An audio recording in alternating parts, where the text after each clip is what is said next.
Salut, c'est Mathieu, créateur du mouvement des super hôtes, et dans cette vidéo, je vais te partager une information puisqu'on a mis à jour l'application mobile Superhôte. Donc je t'invite à aller sur le store Android ou le store Apple pour mettre à jour l'application sur Android ou sous iPhone afin d'avoir les dernières mises à jour. Donc qu'est-ce qu'il y a dans les mises à jour? Là, comme tu peux le voir à l'écran, donc déjà on a réordonné l'ordre au niveau de la vue semaine ou jour, où comme tu peux le voir, on a d'abord les check-out et ensuite les check-in. Ce qu'on a également fait, tu vois un peu ici, il y a le champ notes et le champ commentaires. Comme ça, si toi tu veux dire à ton prestataire, il faut un l'IBB, là tu vois, tu le mets dans la note et comme ça ton prestataire peut le voir en live. Ensuite, on a, donc ça c'est également possible dans la vue jour. Et dans la vue mois, ce qu'on a fait, c'est qu'en bas à gauche, là si tu vas en bas à gauche, tu as la possibilité donc de sélectionner tous les appartements, un groupe ou plusieurs groupes d'appartements et également de faire des recherches. Par exemple, là, si je mets bleu, hop, je peux chercher uniquement, par exemple, là, le studio bleu.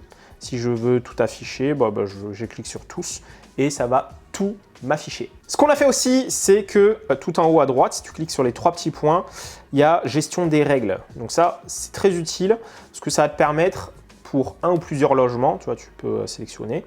Tu as la possibilité de mettre les règles de no check-in, no check-out, donc pas d'arrivée, pas de départ, ou les deux. Ça, on ne pouvait pas le faire depuis le mobile. Maintenant, tu vas pouvoir le faire depuis le mobile. Ce qu'on a également fait, c'est qu'on a amélioré, d'un point de vue sécurité, l'usage pour les membres d'équipe. Donc, c'est-à-dire que eux, par exemple, ils ne peuvent plus faire de demande de devis. Donc, le demande de devis qui est ici. Donc ça, c'est pour rappel. Imaginons qu'il y a des personnes qui t'appellent au téléphone, qui voudraient savoir est-ce que tu as des appartements dispo de telle date à telle date. Et dans la liste, une fois que tu as fait la recherche, ça t'indique les appartements qui sont disponibles avec les prix associés. Comme ça, là, tes prestataires de ménage ne pourront plus faire ça. Donc, comme ça, c'est sécurisé. Et ce qu'on a également fait, c'est que dans la vue réservation, ça c'est très utile, on a mis deux onglets. Donc, par défaut, il y a toutes les réservations. Donc d'ailleurs, tu peux les trier en bas à gauche, il y a un petit bouton et tu peux trier par date d'arrivée et date de réservation. Et on a également les réservations non confirmées. Donc si je vais dans cette, donc là il n'y en a pas dans ce compte démo, mais tu verras apparaître des réservations qui ont un statut en paiement KO qui ne sont pas confirmées. Tu les verras ici en fait, donc les réservations non confirmées. Comme ça te permet rapidement d'identifier quelles sont les réservations qui ne sont pas confirmées et agir en conséquence. Ce qu'on a mis également en place, c'est que lorsque tu vas dans le détail d'une réservation, il y a donc là par défaut, il y a un numéro de téléphone, mais si le voyageur a rempli par exemple le formulaire de bienvenue et qu'il a saisi notre téléphone, c'est enregistré dans un téléphone alternatif. Et pareil pour l'email, par exemple, tu as une réservation de Booking, en général, le voyageur il a une adresse email @booking.com. Là, quand le voyageur remplit le formulaire de bienvenue Superhôte, on récupère le téléphone, l'email pour le fidéliser. Et ça, c'est stocké directement au niveau de la réservation et tu vas pouvoir le voir directement affiché dans Superhôte. Ce qu'on a également fait, c'est que dans le détail, tu auras, si tu as connecté une serrure, une Smart Lock, serrure connectée, tu verras le code qui est associé à la réservation. Il y a également pour les réservations Booking.com un lien pour reporter la carte comme invalide. Donc là, ça n'y est pas dans cette réservation-là parce que c'est un paiement by Booking. Mais ceux qui encaissent, il y a deux boutons qui vont apparaître.